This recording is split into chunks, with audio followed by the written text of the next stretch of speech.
لیکن آج بھی روٹی کپڑا اور مکان کے لیے عوام ترس رہے ہیں۔ کل میرے بھائی جناب بلاول بھٹو زرداری صاحب نے ہاؤسنگ اسکیمز کی بات کی۔ کاش کہ جناب بلاول بھٹو زرداری صاحب نے جن گھروں کے چابیاں حوالے کی تھیں ان گھروں کا دورہ بھی کر لیتے۔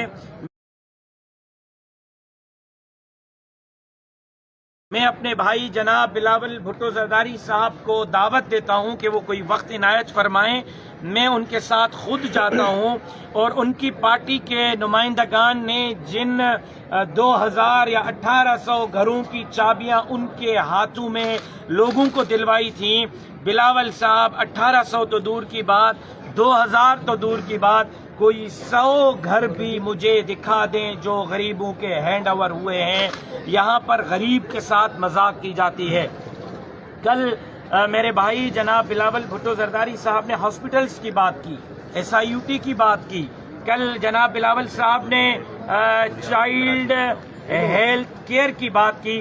جناب بلاول صاحب، آپ کون سے چائلڈ ہیلتھ کیئر کی بات کر رہے ہیں؟ اسی چائلڈ ہیلتھ کیئر کی جس میں 2 دن پہلے میری بیٹی نے جو ہے وہ اپنا جو ہے معصوم میری بچی نے دم پرواز کیا ہے ڈاکٹروں کی نااہلی کے بدولت۔ اور جناب بلاول صاحب، جس ہیلتھ کیئر کی آپ نے کل بات کی ہے چائلڈ کی، میں 3 گھنٹے خود اس ہاسپٹل کے ایمرجنسی میں تھا۔ بلاول صاحب، اس میں میری بیٹی کے ساتھ 3 گھنٹوں میں 10 بچوں کے جنازے نکلے، ایک بچے کو میں نے ریکور ہوتے ہوئے نہیں دیکھا ہے۔ جس ہیلتھ کیئر سے بچوں کو ہیلتھ نہ ملتی ہو اور ہر آدھے منٹ کے بعد جنازے نکلتے ہوں، آپ کس منہ سے اس ہاسپٹل کی بات کرتے ہیں؟ اس لیے کہ آپ کے یہاں کے MNAs اور MPs کو منتھلیاں پہنچتی ہیں۔ آپ کس منہ سے لاڑکانہ کے صفائی کی بات کرتے ہیں کہ آج DC آفس میں کھڑے ہیں اور مٹی ہمارا استقبال کر رہی ہے؟ جب DC آفس کے ہاں، عدالت کے احاطے کے اندر صفائی نہیں ہوگی، شہر کے اندر کیا صفائی ہوگی؟ یہ ڈھونگ بند کر دیں، یہ دھونسلہ بند کر دیں۔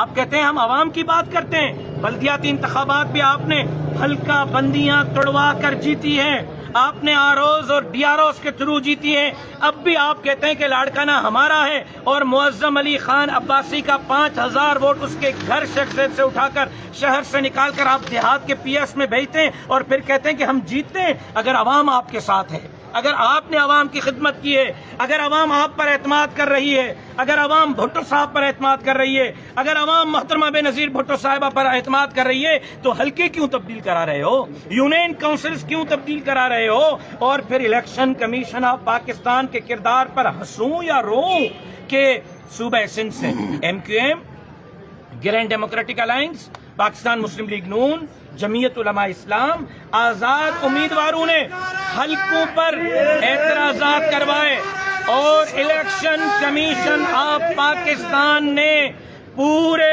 صوبہ سندھ میں نہ MQM کی کوئی درخواست کو سنا، نہ JUI کی کسی درخواست کے اعتراضات کو قبول کیا، نہ نون لیگ اور GDA نہ آزاد کی۔ اور جس طرح پاکستان پیپلز پارٹی نے حلقوں کی ریکمنڈیشنز کی تھی، 100 میں 100% حلقے اس طرح بنائے گئے۔ اب مجھے بتائیں کہ جب 100 میں 100% حلقے اس طرح بنائے جائیں گے تو پھر اعتراضات اٹھیں گے۔ میں امید کرتا ہوں کہ صاف اور شفاف انتخابات ہوں گے، آئیں الیکشن میں ہمارا مقابلہ کریں، یہ ROs کا سہارا نہ لیں، یہ حلقہ بندیوں کا سہارا نہ لیں، یہ افسران کا سہارا نہ لیں، یہ سسٹم کا سہارا نہ لیں، عوام کے پاس جائیں۔ کل فارم جمع کراتے ہوئے بھی عوام نے آپ کو اپنا غیظ و غضب کا سامنا کرنا پڑا ہے، آپ کو اور انہوں نے دکھا دیا ہے، اور انشاءاللہ 8 فروری کو بھی آپ کو عوام کے غیظ و غضب کا سامنا کرنا پڑے گا۔ سندھ میں متبادل قوت اور قیادت جمعیت علماء اسلام ہے، اور 8 فروری کو لاڑکانہ سمیت پورے صوبہ سندھ میں کتاب کامیاب ہوگا۔